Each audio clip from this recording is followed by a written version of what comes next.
ಹಾಸನದಲ್ಲಿ ಅಶ್ಲೀಲ video viral ಪ್ರಕರಣ ಕಾನೂನು ಹೋರಾಟಕ್ಕೆ ಈಗ ರೇವಣ್ಣ ಕುಟುಂಬ ಮುಂದಾಗಿದೆ. ಎಫ್ಐಆರ್ ರದ್ದು ಕೋರಿ ಹೈಕೋರ್ಟ್ಗೆ ಅರ್ಜಿ ಸಲ್ಲಿಸುವ ಸಾಧ್ಯತೆ. ಹೊಳೆನರಸೀಪುರ ಠಾಣೆಯಲ್ಲಿ ಎಫ್ಐಆರ್ ದಾಖಲಾಗಿದೆ. ಈಗ ಎಫ್ಐಆರ್ ಅನ್ನ ರದ್ದು ಕೋರಿ ರೇವಣ್ಣ ಕುಟುಂಬ ಕಾನೂನು ಹೋರಾಟಕ್ಕೆ ಮುಂದಾಗ್ತಾ ಇದ್ದು ಹಿರಿಯ ವಕೀಲರ ಸಂಪರ್ಕದಲ್ಲಿದೆ ರೇವಣ್ಣ ಕುಟುಂಬ. ಇವತ್ತು ಅಥವಾ ನಾಳೆ ಹೈಕೋರ್ಟ್ಗೆ ಅರ್ಜಿ ಸಲ್ಲಿಸುವಂತಹ ಸಾಧ್ಯತೆ ಇದೆ. ರೇವಣ್ಣ ಕುಟುಂಬದ ಸೂಚನೆ ಮೇರೆಗೆ ವಕೀಲರಿಂದ ಅರ್ಜಿ ಸಲ್ಲಿಕೆಯಾಗುವ ಸಾಧ್ಯತೆ. ಅಶ್ಲೀಲ ವಿಡಿಯೋ ವಿಚಾರಕ್ಕೆ ಸಂಬಂಧಪಟ್ಟಂತೆ ಎಫ್ಐಆರ್ ದಾಖಲಾಗಿದೆ ಪ್ರಜ್ವಲ್ ರೇವಣ್ಣ ವಿರುದ್ಧ. ಆ ಎಫ್ಐಆರ್ ಅನ್ನ ರದ್ದು ಕೋರಿ ಹೈಕೋರ್ಟ್ಗೆ ಅರ್ಜಿ ಸಲ್ಲಿಸುವುದಕ್ಕೆ ಈಗ ಕಾನೂನು ಹೋರಾಟಕ್ಕೆ ಮುಂದಾಗ್ತಾ ಇದೆ ರೇವಣ್ಣ ಕುಟುಂಬ. ಈ ಬಗ್ಗೆ ಡೀಟೇಲ್ಸ್ ಕೊಡ್ತಾರೆ ನಮ್ಮ ರಿಪೋರ್ಟರ್ ರಮೇಶ್ ಈಗ ಸಂಪರ್ಕದಲ್ಲಿದ್ದಾರೆ.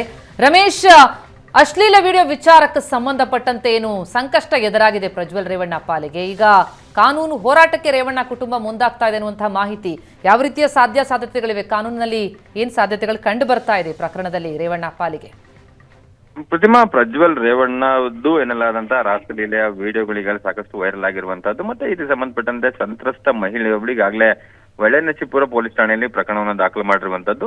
ಆಕೆ ಕೊಟ್ಟಂತ ದೂರನ್ನ ಆಧರಿಸಿ ಎಫ್ಐಆರ್ ನ ದಾಖಲು ಮಾಡ್ಕೊಂಡಿದ್ದಾರೆ. ಈಗ ಸದ್ಯಕ್ಕೆ ರೇವಣ್ಣ ಮತ್ತೆ ಅವರ ಪುತ್ರ ಪ್ರಜ್ವಲ್ ರೇವಣ್ಣ ಇಬ್ಬರಿಗೂ ಕೂಡ ಕಾನೂನಾತ್ಮಕವಾಗಿ ದೊಡ್ಡ ತೊಡಕಿದೆ. ಈಗಾಗಲೇ ರಾಜ್ಯ ಸರ್ಕಾರ ಆದಷ್ಟು ಬೇಗ ಒಂದು SIT ರಚನೆ ಮಾಡಿ ನಿನ್ನಲ್ಲಿ ತನಿಖೆಯನ್ನ ಮಾಡ್ಲಿಕ್ಕೆ ಮುಂದಾಗಿರುವಂತದ್ದು. ಹಾಗಾಗಿ ತಕ್ಷಣಕ್ಕೆ ಈ ಒಂದು ಸುಳಿಯಿಂದ ಹೊರಗಡೆ ಬರಬೇಕು ಅನ್ನೋದಾದ್ರೆ ಅದು ಕಾನೂನಾತ್ಮಕವಾಗಿ ಅದು ಹೈಕೋರ್ಟ್ಗೆ ಹೋಗಿ ಎಫ್ಐಆರ್ ನ ರದ್ದು ಮಾಡಿ ಅಂತೇಳಿ ಕೇಳುವಂತದ್ದು. ಆ ಹಿನ್ನೆಲೆಯಲ್ಲಿ ಈಗಾಗಲೇ ಮೊನ್ನೆ 2 ದಿನಗಳ ಬೆಂಗಳೂರಿನ ಹಿರಿಯ ವಕೀಲರುಗಳನ್ನ ಸಂಪರ್ಕದಲ್ಲಿರುವಂತಹ ಏನು ರೇವಣ್ಣ ಕುಟುಂಬ ಈ ತಕ್ಷಣಕ್ಕೆ ಹೈಕೋರ್ಟ್ ನಲ್ಲಿ ಒಂದು 482 CRPC 482 ಅಂದ್ರೆ ಎಫ್ಐಆರ್ ನ ರದ್ದು ಮಾಡಬೇಕು ಅಥವಾ ತಕ್ಷಣಕ್ಕೆ ಎಫ್ಐಆರ್ ನ ತನಿಖೆಗೆ ತಡೆಯನ್ನ ಕೊಡಬೇಕು ಅನ್ನೋ ನಿಟ್ಟಿನಲ್ಲಿ ಒಂದಷ್ಟು ಅರ್ಜಿಯನ್ನ ಸಲ್ಲಿಸುವಂತಹ ಸಾಧ್ಯತೆಗಳಿರುವಂತದ್ದು. ಇವತ್ತು ಅಥವಾ ನಾಳೆ ಒಳಗಾಗಿ ಅರ್ಜಿಯನ್ನು ಸಲ್ಲಿಸಲಾಗುತ್ತೆ ಅನ್ನುವಂಥದ್ದು. ಮತ್ತೆ ಅರ್ಜಿಯಲ್ಲಿ ಒಂದಷ್ಟು ಅಂಶಗಳನ್ನ ನಡೆಯಲ್ಲ. ಒಂದ್ ಕಡೆ ಇದು ರಾಜಕೀಯ ದುರುದ್ದೇಶವಾಗಿ ಏನು ಈ ರೀತಿಯಾದಂತಹ ವಿಡಿಯೋಗಳನ್ನ ವೈರಲ್ ಮಾಡಲಾಯ್ತು. ಮತ್ತೆ ಈ ಸಂತ್ರಸ್ತೆಯರನ್ನು ಕೂಡ ಯಾರೋ ದುರುದ್ದೇಶಪೂರ್ವಕವಾಗಿ ಉದ್ದೇಶಪೂರ್ವಕ ಅವ್ರನ್ನ ಠಾಣೆಗೆ ಕರ್ಕೊಂಡು ಬಂದು ದೂರನ್ನ ಕೊಡಿಸಲಾಯ್ತು ಅನ್ನುವಂಥದ್ದು. ಮತ್ತೆ ಇದು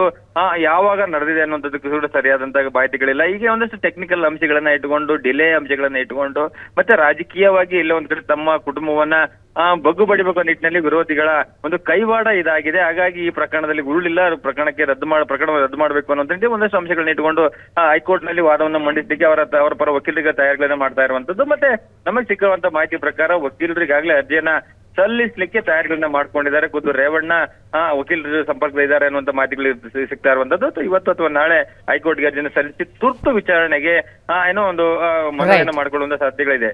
ಪ್ರತಿಮಾ, ಥ್ಯಾಂಕ್ ಯು ರಮೇಶ್ ತಮ್ಮೆಲ್ಲ ಮಾಹಿತಿಗೆ.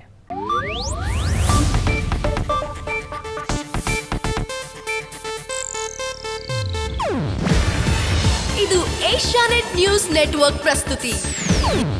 ನೀವು ನೋಡ್ತಿದ್ದೀರಾ ಏಷ್ಯಾನೆಟ್ ಸುವರ್ಣ ನ್ಯೂಸ್.